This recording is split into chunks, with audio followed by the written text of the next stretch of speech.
2 of this subject in Arts and Creative Pedagogies, we learnt about arts in natural settings. I went down a rabbit hole of documentaries about nature arts, wondering who is bankrolling this lifestyle. But seriously, it made me think of that proverb: if a tree falls in the forest and no one is around to hear it, does it make a sound? If we make something in nature and no one appreciates it, is it still art? But thinking of Andy Goldsworthy specifically, I was struck by the quiet, gentle piece of his work, threading the thorns, grinding the iron paste.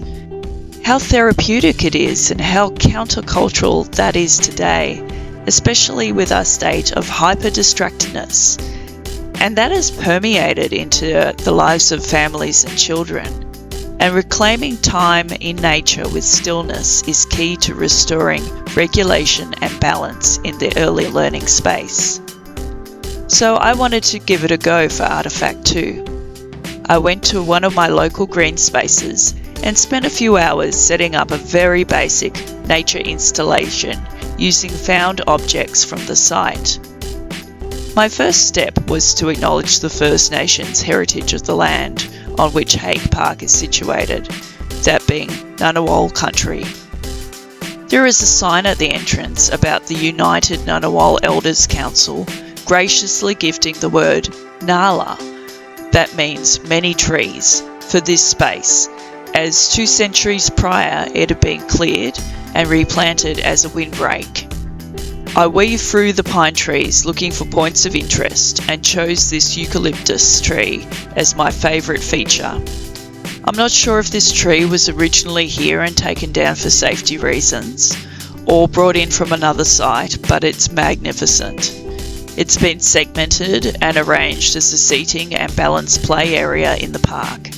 It's a favourite place for my own son to play on, and families congregate around it, especially during the Sunday market each weekend. I spent the next hour collecting items and wondering what themes I could gather from the site. I found a lot of rubbish and thought about the Plastic City project and our throwaway culture, if these items should be embraced as kin, and if this could be done safely if children would be interacting with them. I thought about art as a means of activism and considered the relationship between beautifying our world and responsibility for more than human objects. Right near the majestic eucalyptus are some tables and chairs strewn with empty bottles, cigarette butts and dozens of bottle caps. And as I collected natural materials for my installation, I also collected the refuse. But I wasn't tut-tutting about it begrudgingly.